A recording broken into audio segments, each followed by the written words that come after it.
It is Wednesday, December 23rd, and if you were one of the millions of Americans counting on a check from Congress next week, you may be out of luck. With COVID deaths at a new high and vaccinations still months away for most of us, the big stimulus bill was a glimmer of hope, an important step for many people who are struggling. But last night, after Congress had already passed the bill and lawmakers went home for the holidays, President Trump threw a monkey wrench into the entire thing by saying he might not actually sign it.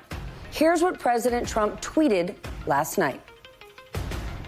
I am asking Congress to amend this bill and increase the ridiculously low $600 to $2,000 or $4,000 for a couple. I'm also asking Congress to immediately get rid of the wasteful and unnecessary items from this legislation and to send me a suitable bill, or else the next administration will have to deliver a COVID relief package. Sure, on the surface, more money might sound good, but it is not that easy. This bill is more than 5,500 pages long. It took 8 months to pull it together, and while the president had all of that time to get involved in the negotiations, he never did. The other big story in the last 24 hours, President Trump using his remaining time in office to hand out pardons and commute prison sentences for 20, many would say, notorious people. The list includes aides caught up in the president's own Mueller probe, as well as a number of convicted murderers and corrupt politicians, several of them who are early Trump supporters. Hallie Jackson is in Washington. Leanne Caldwell is on Capitol Hill. And Anna Palmer, senior Washington correspondent for Politico and the co-author of the Politico Playbook. Ladies, we got a lot to get to. Hallie, to you first. This threat from the president seems to have come out of nowhere. Did anyone know about this possibility?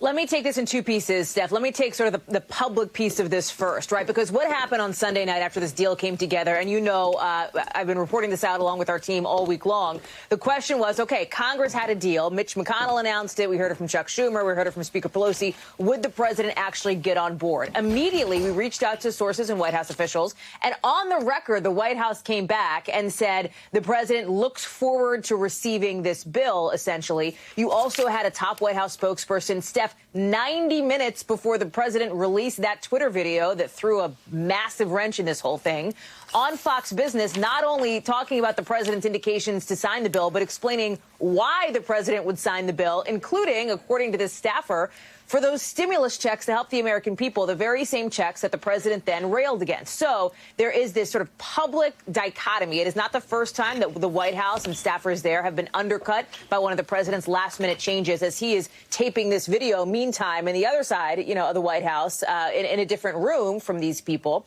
I will say, though, that I've talked to sources over the last 12 hours since this happened, and the president, I'm told, had been unhappy with the way that this deal was coming together as early as a week and a half ago, and had been musing about this very possibility, Steph. So it is not altogether shocking for some inside the West Wing, but I can tell you that there are people, administration officials, who just don't understand it, right? Even though they're part of the process, who don't get what the president's doing here. Keep in mind that this is a president who is very attuned to what he sees on the media and to sort of the press coverage reviews. Conservative media had been in many ways hammering this deal because in the eyes of some, it increased the debt too much. But here's the confusing piece here, Steph. The president wants to add more money with those stimulus checks, which would increase the debt even further, right? So it is, I think, an indication that over the next 12, 24, 48 hours, there's going to be a lot of questions and a lot of answers that the White House and the president will have to come up with. He, by the way, leaves for Mar-a-Lago in like 8 hours, right, this afternoon. Oftentimes, we've seen it in past years, he has stopped. He's talked to the media on his way out of town. If he does that today, he's definitely going to have some big questions on this. And if the president didn't like it over the last week and a half, he's had months and months to work on this. Between the time the CARES Act was signed and today, 8 million more Americans slipped into poverty. Anna, help me. Why would he refuse to sign this bill? What I don't get is, what part of his constituency, who does this serve? Who's watching this going, right on, man?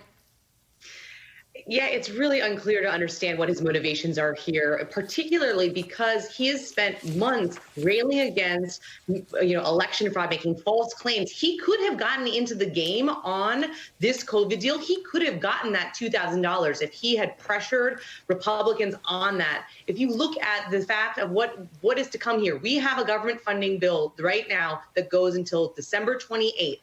There is no pathway forward for him right now to get this $2,000 and to actually make that come into that package.